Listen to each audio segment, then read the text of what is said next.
She said, "He violated me. I thought he was going to kill me if I said anything." Then she cried and cried. The room suddenly felt empty. All of the happy memories were leaving.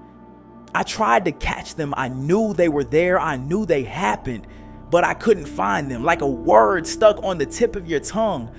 What do I do? How am I supposed to react? Am I supposed to say something? I'm just a child. I don't know how any of this works. If you looked at us from the outside, we were the perfect family. We had the classic 2-story home with a squeaky screen door and a swing set that leaned slightly to the left. There were bikes tossed in the yard, muddy footprints leading to the porch, and the smell of something always cooking. Casseroles, biscuits, or chicken. There were photos on the fridge, birthdays and Christmas mornings frozen in time, smiles wide enough to convince anyone we were happy. Dinner meant all 5 of us around the table. We even said grace before we ate. I remember thinking this was what love was supposed to look like. People say monsters hide in the dark.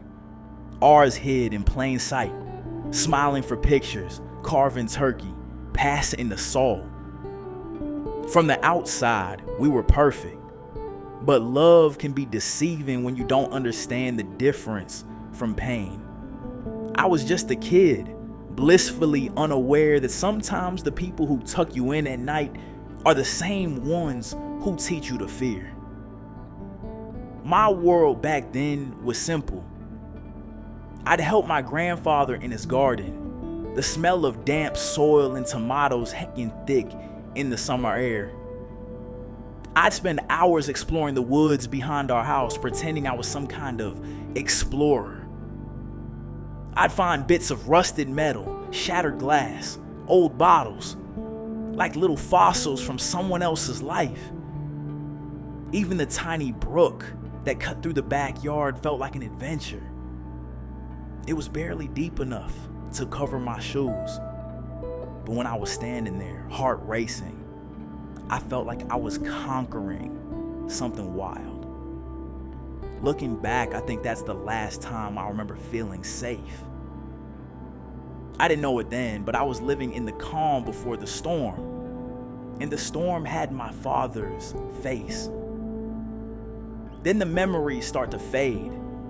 Scattered flashes like an old film reel that skips every few seconds. One morning, Mom was frantically searching the house. Dad had already left for work. My sisters were gone for school, and I could feel something was wrong before I knew what it was. She was calling for our dog. Her voice had that kind of panic, hurried tone that makes your stomach twist, even if you don't understand why. When we finally found him, he was under the kitchen sink, inside the trash can. He wasn't hurt, just sitting there, tail wagging, like he'd pulled off the world's best hiding spot. I laughed, thinking he was playing, but Mom didn't.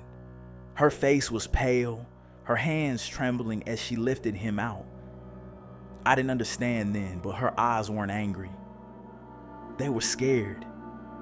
A few weeks later, our hamster vanished too. His whole cage, gone. Mom's voice was sharp now, slicing through the house. She was saying things about Dad, but I couldn't make sense of them. He wasn't even home. I checked everywhere, the corners, the closets, and finally, the basement. The air down there was always colder. You could smell the concrete, the faint tang of motor oil from Dad's truck parked in the garage. And then I saw it. The hamster cage sitting on top of the dryer. The glass cracked in a perfect circle, splintering out like a spider web. The kind of break, like when I put a baseball through the window by accident. I remember the silence after Mom saw it. She didn't cry. She just said quietly, "It's your father," as she picked up the cage to bring it back upstairs. Even as a kid, I could feel what those words meant. I didn't ask. I didn't want to. There wasn't space in the air for me to ask questions.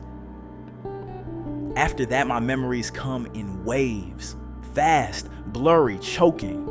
A couch cushion pressed against my face, the smell of old fabric and dust, the weight of a grown man pinning me down while my lungs clawed for air.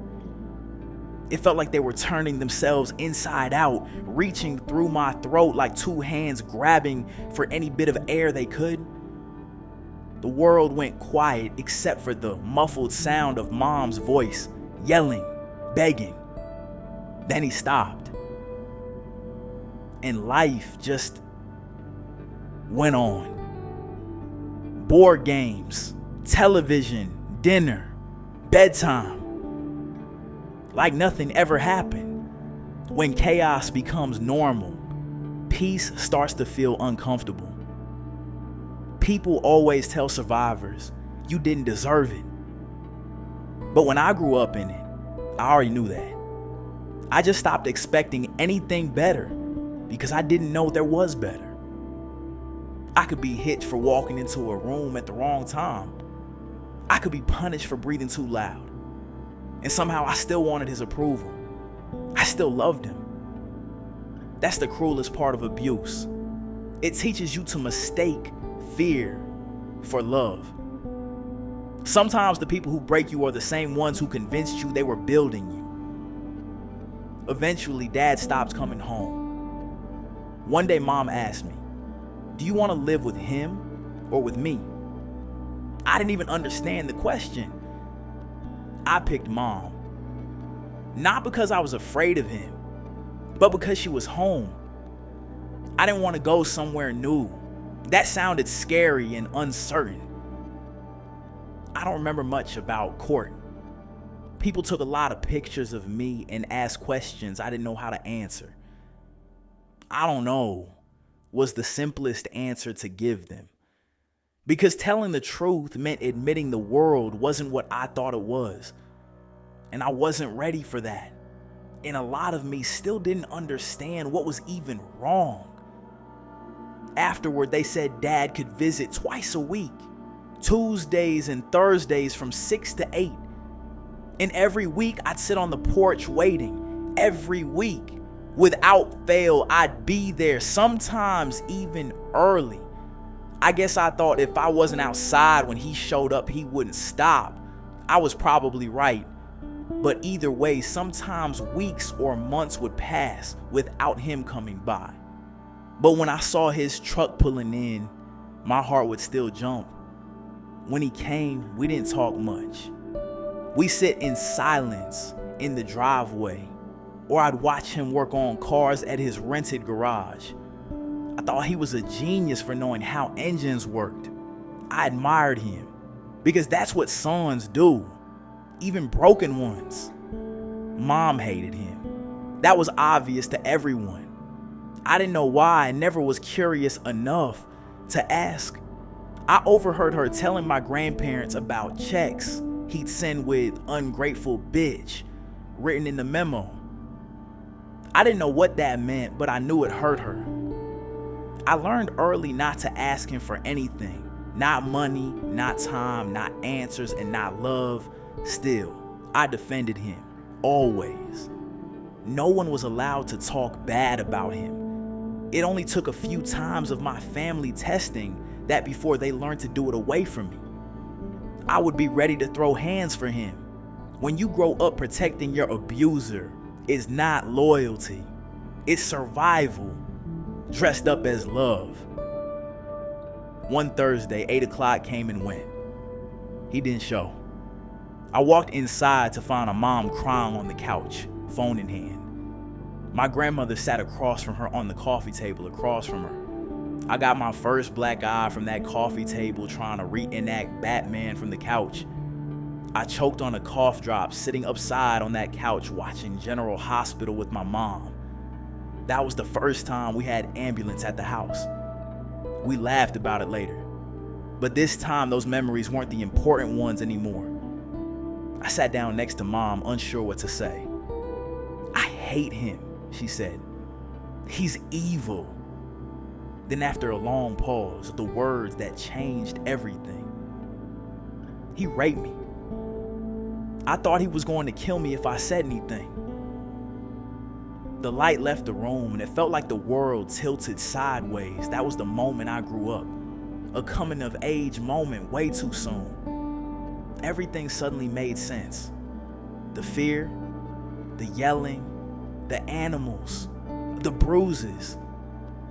It was all part of the same story I hadn't understood I was living in. The truth doesn't always set you free.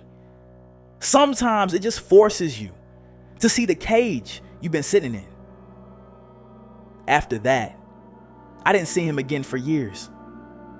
He called a few times. I answered, pretended everything was fine. It was easier to carry the secret of what I knew than to face the fire again. I didn't get the kind of father who taught me how to fish or fix cars or show up to games, but I still learned from him. Just not the lessons he meant to teach. When you've already been burned, you stop fearing the fire and start learning how to build light instead. That became my blueprint. I told myself if I ever had kids, they'd never know that kind of fear. They'd never mistake silence for safety. They'd never think love was something that had to hurt. I wanted to be everything he wasn't. I wanted to be the father I never had. And now I have that opportunity every day. 2 beautiful children who will never live the story I did. They're growing up in a home where laughter doesn't echo after violence, where hugs don't need to come with apologies, where bedtime stories end with dreams, not nightmares. They may not have everything they want, but they have what I always needed. Peace. Love that doesn't wound, a safety that doesn't vanish when the lights go out. Because healing isn't about pretending the past didn't happen. It's about making sure your future never repeats it. I came from darkness, but I built a home that glows.